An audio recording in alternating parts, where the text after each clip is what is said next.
All right, all right, all right. Welcome to Audrey's reading area. Yes, I am back with part 4 of this book. Part 4. Yes, this book right here. Grossology and you. Gross things about you inside of our body. Gross, really gross. Grossology and you. We're going to read about hiccups. Hiccups. Yes, aw. We're going to read about hiccups. Don't forget to subscribe. Smash that subscribe button. All right, all right, all right. Hiccups. Hic. Boo. Boo. It says humans have hiccup through the ages. Cave people probably got the occasional attack. Even fetuses in the womb get hiccups. Or is it a hic cough? Some medical people insist on calling them hiccoughs. But the noise itself sounds more like a hiccup. Okay, the hic in a hiccup is caused by air sucking into your lungs. The cup sound is made by the special little flap called the epiglottis. Epiglottis. It's slamming closed over your windpipe. Hic, swoosh, cup, slam. These annoying and sometimes entertaining little oddities are actually difficult for your body to make. This minor event takes a whole lot of coordination inside your body. Hiccups, occur when a muscle barrier between your stomach and lungs called the diaphragm, yes, the diaphragm, goes spastic. The diaphragm is all important for breathing. Breathe in. The diaphragm drops down to make a lung vacuum. So air sucks in. Breathe out. The diaphragm relaxes and goes up and shoves the air out. Usually the diaphragm has pretty good control, but sometimes it gets irritated and the rhythm is thrown off. Sometimes instead of hiccuping, you just hic. When that happens, the diaphragm is going through spasms. No one is quite sure why the diaphragm becomes so irritated. Interesting. It could be from eating too much, so the puffed up stomach presses on the wall of the muscle, or too much air being sucked in affects the regular breathing pattern, or lifting something incorrectly tweaks the diaphragm. What is known is that almost everyone at some point upsets the diaphragm into hiccuping. It says one day when he was 26 years old, George Osborne, an Iowa farmer, tried to lift a 350-pound hog. He started to hiccup. The farmer hiccuped through 2 marriages and 8 children until his death 69 years later. Wow. He got somebody to marry him while he was hiccuping like that? That's interesting. Okay. He lived a normal life, except it was hard to keep his false teeth in. Okay. Alrighty, right. Alrighty then.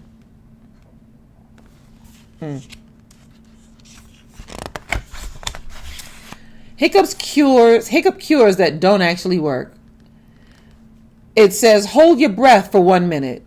Swallow a teaspoonful of sugar. Drink a glass of water slowly. Drink water from the opposite side of the cup. Have someone surprise you like boo and scare you. Don't work.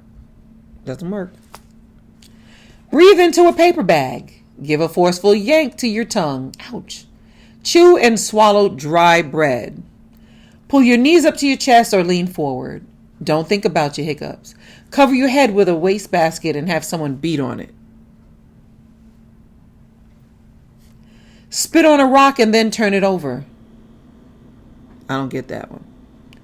Wet a piece of red thread with your tongue and hang the thread from your forehead. Look at the thread. Suck on a slice of lemon. Go for a walk in the sunshine. What I feel works is if you take it a deep breath as much in as you can, breathe in as much as you can, and then one more breath and hold it for as long as you can, because that stretches out your diaphragm. My grandmother, we called her mother, was a nurse, and that's what she told us to do, and that works most of the time. Okay, try it. So much for the hic. What about the cup part? The cup part happens up in your throat. At the end of your tongue and right before your vocal cords is the epiglottis. This little flap has a very serious job. It protects your windpipe from unwanted stuff like food. When you breathe, the epiglottis keeps the windpipe open. But when you swallow, the epiglottis shuts over the air pipe and reroutes the food down the food tube. So sometimes, I know that sometimes it doesn't shut and you swallow food the wrong way and it makes you cough. Yeah. Food on the way, batten down the hatches. It says in 1768, an Englishman was admitted to the hospital with hiccups. His hiccups were so loud they could be heard a half a mile away. It's crazy. Sometimes the epiglottis gets a little confused, especially if you talk or laugh with your mouth full. You go blah, blah, blah, gulp, gulp, blah. Your epiglottis goes open, close, open, close, open, open, close, close, open. You go choke, choke, cough, cough, cough, right. Food hitting the opening of the windpipe causes an alert to expel rushes of air to push the invader out. And back up the cup part? The cup part. Yes, the cup part happens when the epiglottis frantically snaps the windpipe closed to stop the rush of air. Usually you don't hear the epiglottis shutting. However, in this case, it is slamming closed over the opening and it is halting a big swoosh of air. Cup, cup, cup. Nope. You can't have that happen. The cup always follows the hic, nor can you have cuffic or cuffic. It is and forever will be hiccup. The sure cure for hiccups doesn't exist. They go away in due time. However, humans have created a whole bunch of remedies. Hospitals may give hiccupers drugs to deaden the nerve that causes the diaphragm to contract. However, most of the hiccups just go away until the hiccups are gone. That's it. Look at that.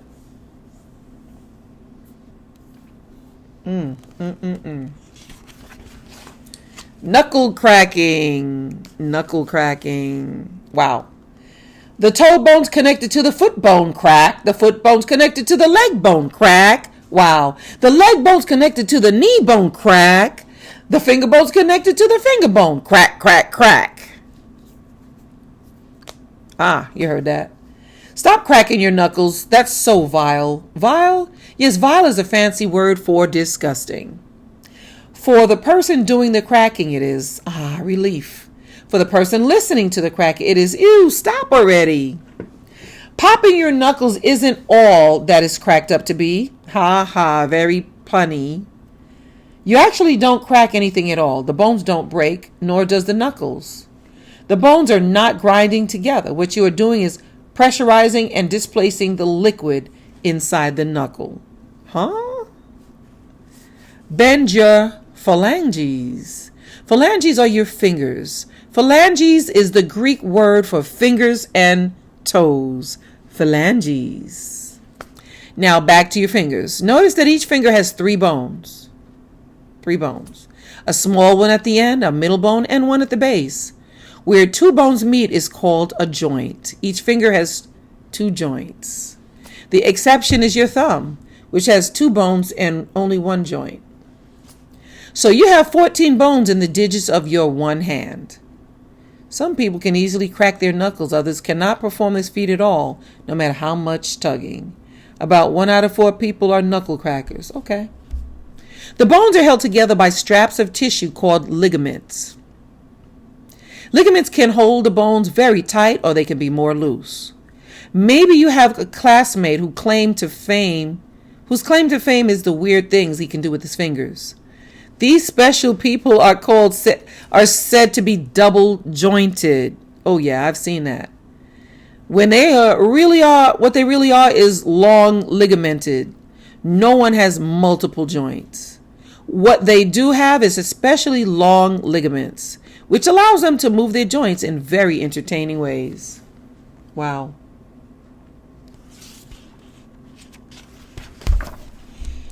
Even though the ligaments connect the bones in your movable joints, there is still some space between the joints.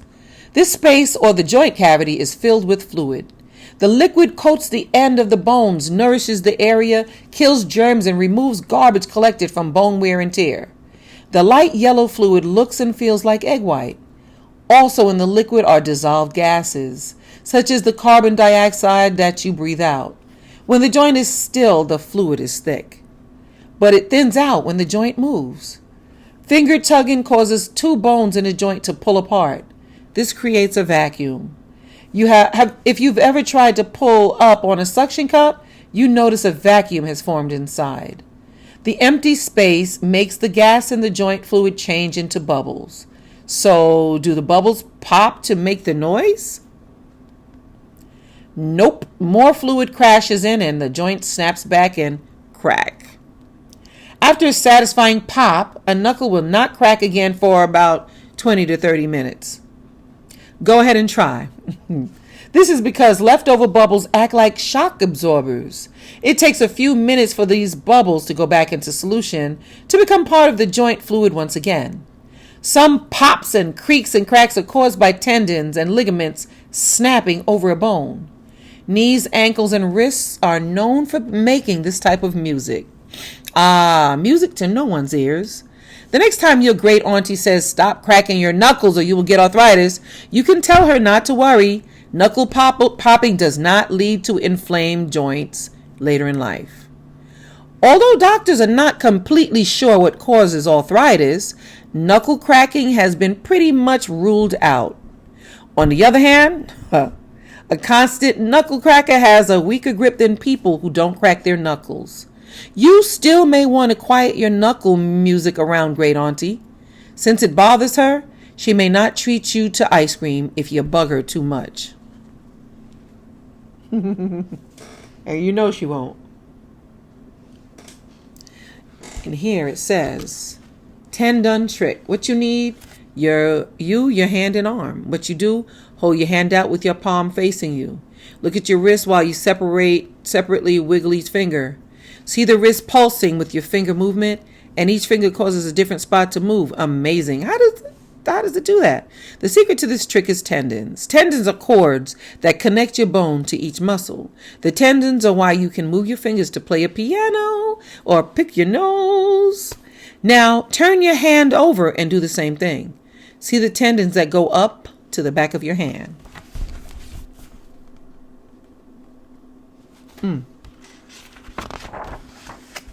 Moles.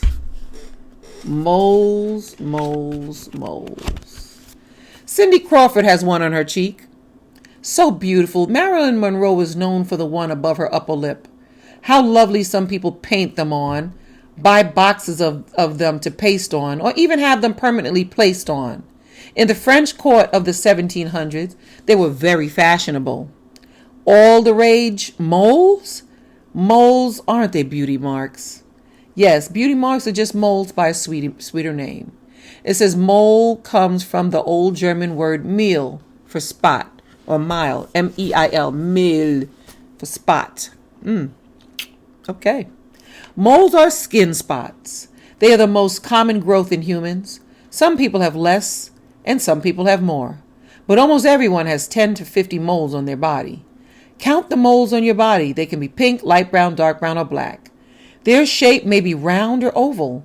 A mole may be raised bumps or flat. I think I have a mole right here. Yeah, that's a mole right there. Yep, on my neck. They can range in size from small to large areas. Mole can be cute like on a movie star, or they can be huge cauliflower bumps like on a witch's nose. Wow.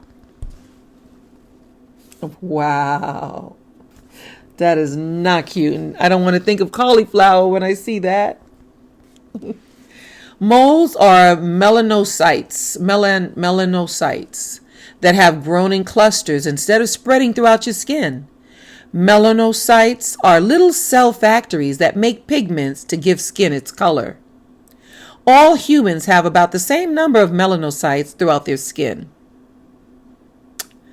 Pigment factories that chum out a lot of pigment or melanin make darker skin than the factories that make a little melanin. If the melanocytes make no pigment, then a person is said to be albino. If the pigment forms patches, freckles are made. And no, freckles are not moles. They're not moles. The life cycle of a mole is very interesting. Wait, this is about spots on humans, not the little animal. Like the little animal, however, human moles have a life cycle. No one is exactly sure why moles or nevi form, but like your hair and eye color, moles are determined by your genetics. So if you have a lot of moles, you can blame it on your parents. 1 in 100 babies are born with a noticeable mole. The nevi of the future are still there, but they blend in with the flesh, or the actual mole has not yet sprouted. Wow. The mark of a beautiful woman. Beauty marks can be purchased by the box. They are glued on for temporary beauty. Wow. As you grow, the moles grow. In kids, they begin to show up as flat spots similar to freckles. As a teen, the base of the moles may rise. Whole new crops of moles may appear during the teen years. So not only do you look forward to batches of pimples, you also get mole crops. Some may even sprout hairs after hanging around for about 40 years. A mole may begin to pale. The aging mole may also protrude so much that it forms into a dome or a floppy ball, like this one here, like a little floppy ball. Usually this old mole hangs on until the bitter end. Since they will be around for a long time, you may want to become familiar with your nevi. Don't be surprised if a new one appears, since moles may show up at any time and at any age. One man in his mid-40s developed dozens of moles over several months. He was not very happy about it. Arg! The moles are invading. Wow. Some moles are bad, very bad. About 1 mole in a million turn cancerous. These moles are not usually the little round ones, but the atypical ones that are weird shaped and odd colored or bumpy surfaced. But even a normal mole sometimes becomes cancerous. A cancerous mole may lead to melanoma, a type of skin cancer. A doctor should examine suspicious moles. The doctor may remove the mole before it goes really bad. Besides having moles removed for medical reasons, some people choose to have moles removed just because they don't like them. One person's beauty mark is another person's mole. Moles are dug out, electrocuted, frozen off, lasered away, burnt with acids, or chemically shrunk. Or lay away mole. Wow. Rashes. We're going to talk about rashes. Rashes, all hives are rashes, but not all rashes are hives. Rashes can also be measles, itchy, chickenpox, scratchy, fever blisters, ew, scalp ringworm, yuck, lice, ick, or dermatitis. Derma means skin, and itis or titis means inflamed. Like a volcano, sometimes your skin erupts. Unlike a volcano, you form red spots, patches, or blisters. These eruptions are rashes. The bumps itch, ooze, look disgusting, and make you unhappy. Look at this.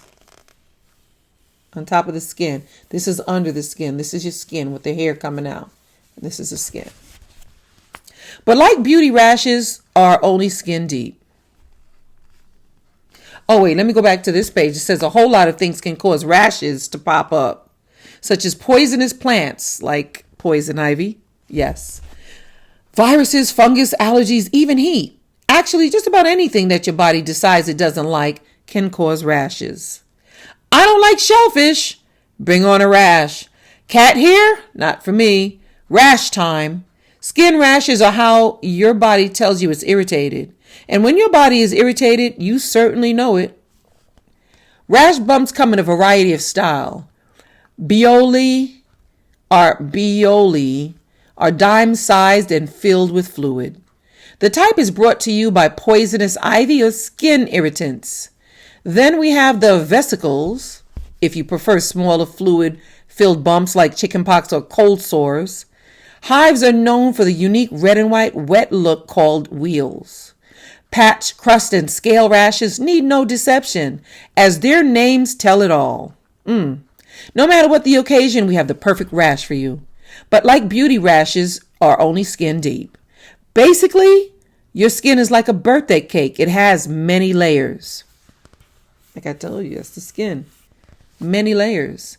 The top layer you see is the epidermis. The epidermis is actually dead skin. Not too appetizing. The layer under this is the dermis.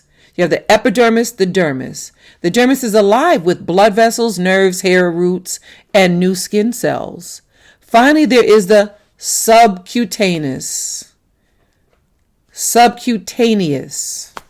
layer, which means below. Sub means below. Cutaneous means skin, so it's below the skin.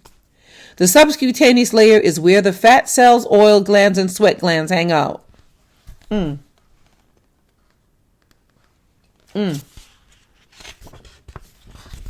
epidermis, the top, the dermis, and the subcutaneous down there. Depending upon your choice of rashes, they can form in different layers of your skin. Prickly heat is a top layer variety. Overheating makes sweat. Usually this is good, but if the sweat gets trapped under the surface, the skin cells get mad. Go away, we don't like you. And when skin cells get irritated, they swell. Hives are your body's way of telling you something's wrong, like allergies. Yeah, some foods, medicines, dyes, detergents, animal hair, soaps, perfumes, and poison ivy just don't agree with everyone. The very handy skin tries to help out. Don't worry, the skin to the rescue. Histamines, they flow and widen the blood vessels under your skin. That's a medicine. The great fighting white blood cells rush in. Red and white welts pop up from the skin attack. You itch and burn and whine. Hey, your skin was only trying to help. Look at that. Rash, rash, rash. I know when I was little, I used to have a rash on my neck and my arm. Stop. Don't touch your poison ivy blisters or the gunk inside will ooze and make the rash spread. Wow. This is not true. However, according to some experts, the reason the rash spreads has nothing to do with the blisters. It has a whole lot to do with coming in contact with anything that the poisonous plant touched. Clothing, shoes, backpack, or your skin. You sat on your bed to remove the ivy-infected genes, took a shower, then sat on your bed to dress and clean clothes. Uh-oh. Several days later, you got blisters on your booty. How did they get there? You sat on the part of the bed where you put the genes on it. The genes that had touched the poison ivy. Sometimes your body comes under attack by foreign invaders. Viruses, bacteria, and fungus. These intruders cause all kinds of dermal problems. Wow. Cold sores break out around the mouth, so you can't even hide the hideous drooling lumps. Thank you, virus. How about scabby, oozing sores on the face called impetigo? Thank you, bacteria. And then we can appreciate a fungus for patchy marks called ringworm. Ringworm of the scalp. Nope, ringworm is not a worm at all. Thank you, fungus. No matter what the style or type of rash, you would prefer not to have any at all. The bad news about rashes is that you will probably get one. The good news about rashes is that many go away on their own. And if they refuse to leave, doctors can give you medicines to force them to go away. No more rash until next time. Poor guy.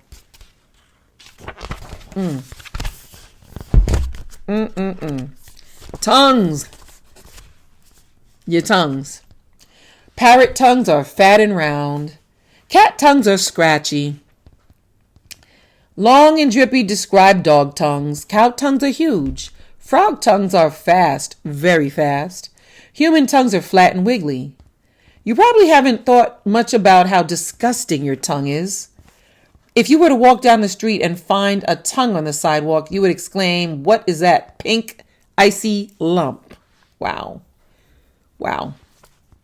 Flat and round on one end, then it grows into a large blob. Ew, it has little bumps all over one side.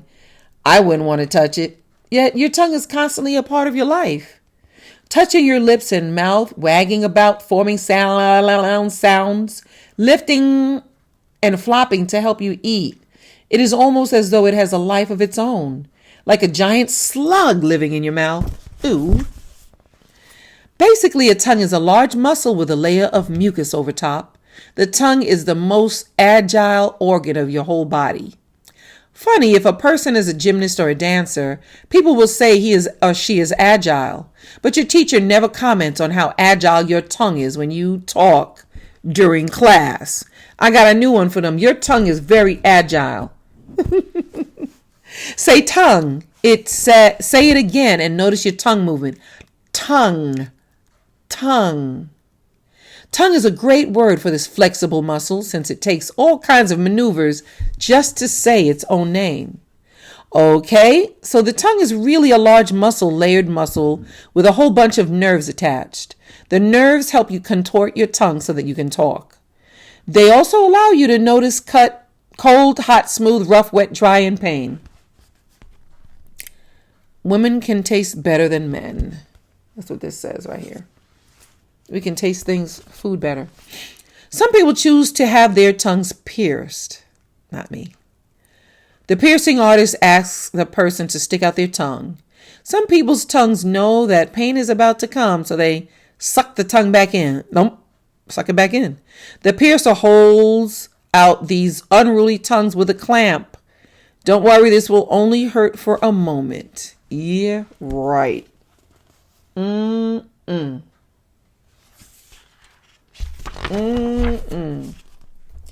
Your tongue is attached to the bottom of your mouth by a membrane called the lingual frenulum that runs down the center. This membrane is important because it stops you from swallowing your tongue. And swallowing is one of the things that a tongue does best. Without your tongue, you couldn't swallow at all. Your tongue rolls your food into a bolus. At swallow time, your tongue lifts up, shoves the bolus into the back of your mouth, and sends food and liquid down your food tube. In some people, the lingual frenulum is too short, so the tongue movements are limited. It makes it hard for the person to talk, and they are said to be tongue-tied. Doctors fix tongue-tied people by cutting the membrane. Ouch. Ouch.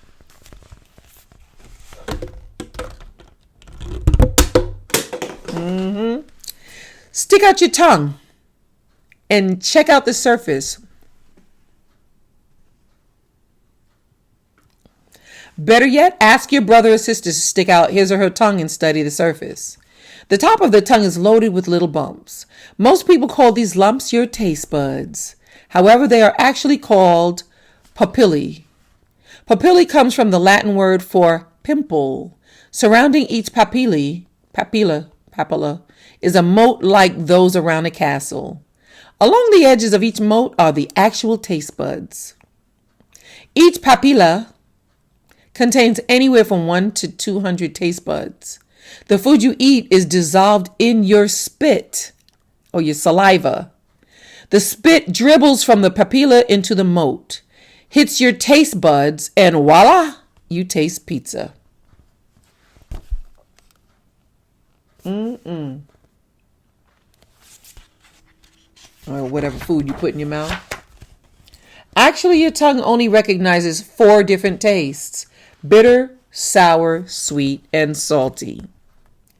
Different parts of your tongue are more sensitive to certain tastes. The tip of your tongue likes sweet and salt. The sides of your tongue like sour, and the very back notices bitter.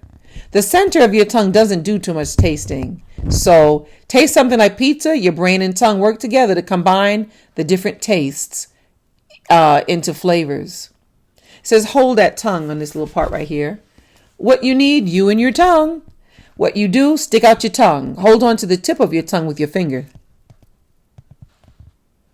Say the alphabet. Try not to move your lips. Notice how tongue-tied you become. A, B, C, D, E, F, G, H, I. Oh, wow. Weird. Try not to move your lips. Oh, snap. A-H-A-E-S-D-H-I-J-K. Oh, no. That's not, no. Sing Mary Had a Little Lamb or another favorite tune while holding your tongue. Mary had a little lamb, little lamb, little lamb. Mary had a little lamb, it sleeps as light as snow. Oh, wow, that's hard. Now go ask your grandmother to sing Twinkle, Twinkle, Little Star while holding her tongue. She probably hit you. Don't do that. Wow. Ever notice that food just doesn't taste the same when your nose is stuffed up? Oh, yeah. Your nose and mouth together help you to taste. Inside your head, nose, mouth, and throat are interconnected by a bunch of passages. The tiny molecules from baking peanut butter cookies float through the air. You breathe them in. The cookie molecules pass over the taste buds on the back of your tongue. The food molecules dissolve in the saliva, and you actually taste the cookies without putting them into your mouth. Yummy, air cookies. So you can actually taste smells. Wow. That's good for nice smells, but what about yucky smells? Yes, well, it means that you have actually tasted those icky smells. To be honest, you have at least had a little taste as the doggy dookie smell past your taste buds. How lovely. Maybe you have eaten something nasty and exclaimed, "This tastes like poop." Then your cousin responds, "How do you know? Have you eaten poop?" You could explain the whole smell and taste thing. Just explain that. Then say, "You've eaten poop too." That may keep your bratty cousin quiet for a little while anyway. Says the smell connection. Go ahead and pause it and you can try it. So down the bottom here it says, if you heard someone say that your Auntie Jackie had an itchy tongue, it doesn't mean she should go to the doctor. An itching tongue is an old saying for someone anxious to repeat gossip.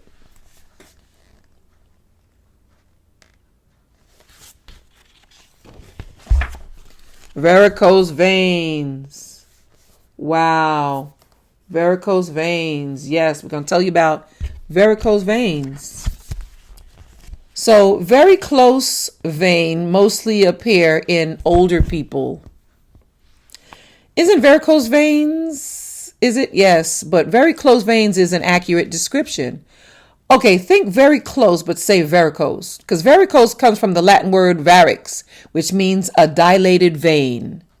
Funny how so many V words are used for blood stuff like vein, vessel, vascular, valve, and varicose.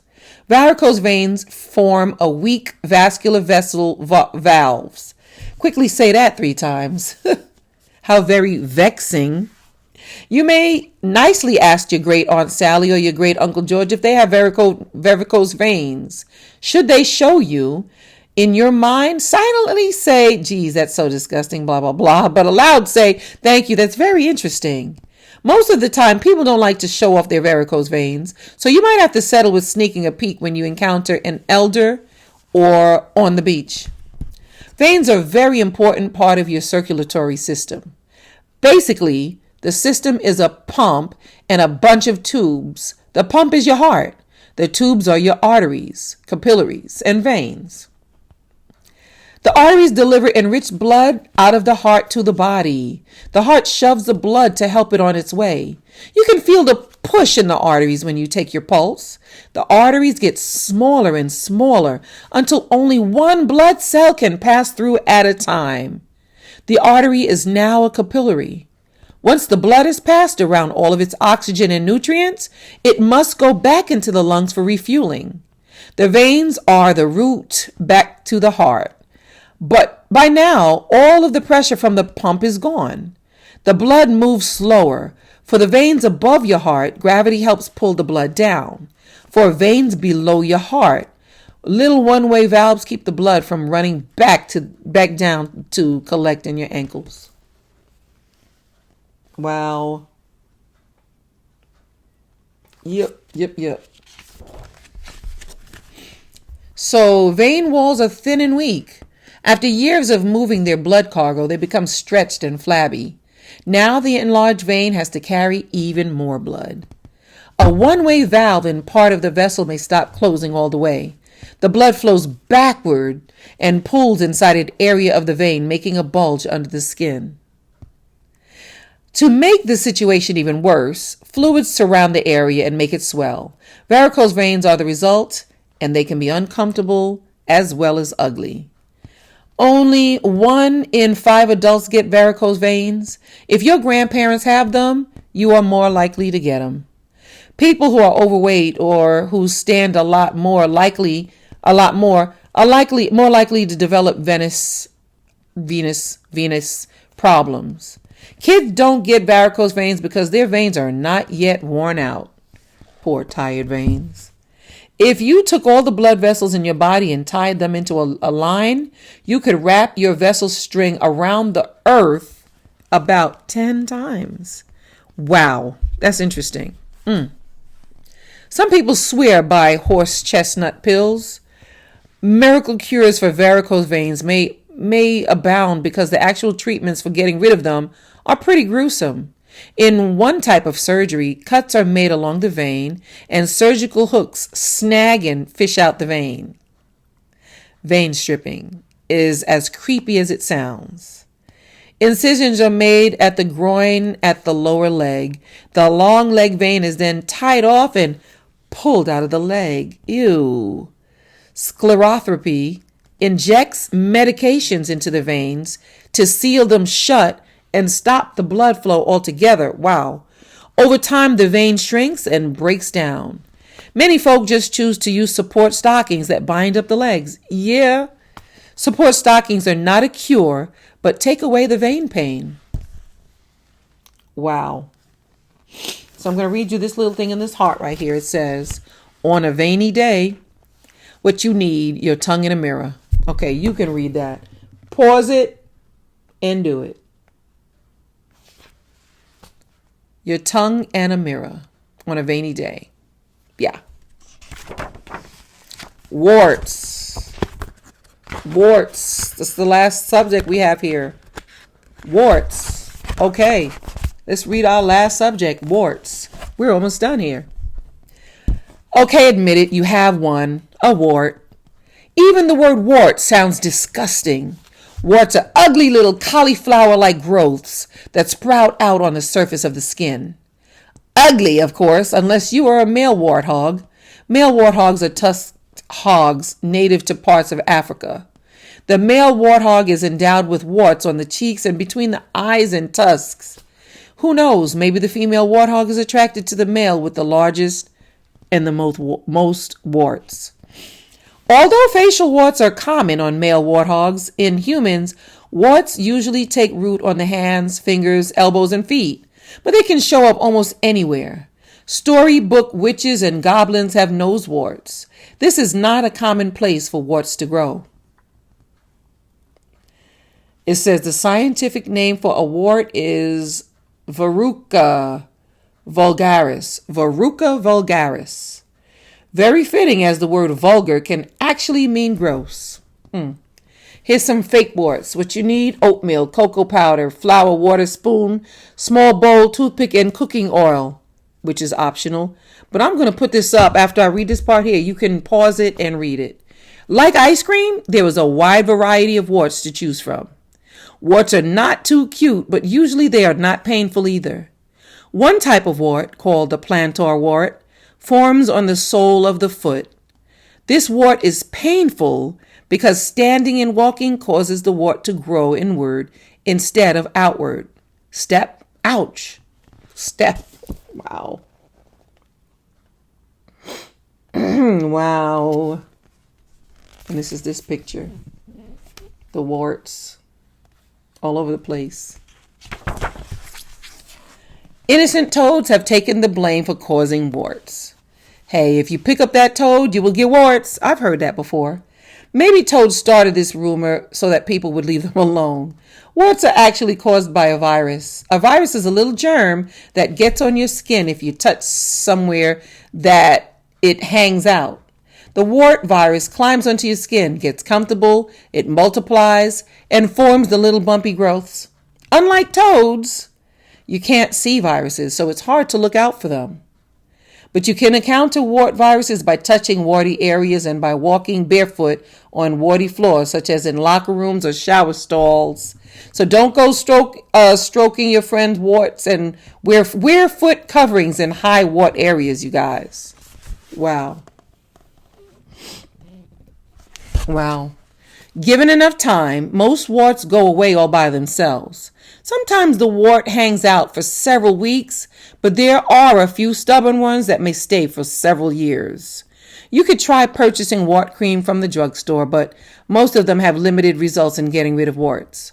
Or you could try covering the wart for a week with several layers of adhesive tape. Remove the tape on the 7th day for 12 hours, cover again for a week. I don't know what that'll do, but okay. If that doesn't work, doctors can remove swollen, painful warts. Foot doctors or podiatrists have the great honor of removing many plantar warts. Warts are most often removed by freezing them with liquid nitrogen, electrocuting them with low voltage, or burning them with acid. Wow.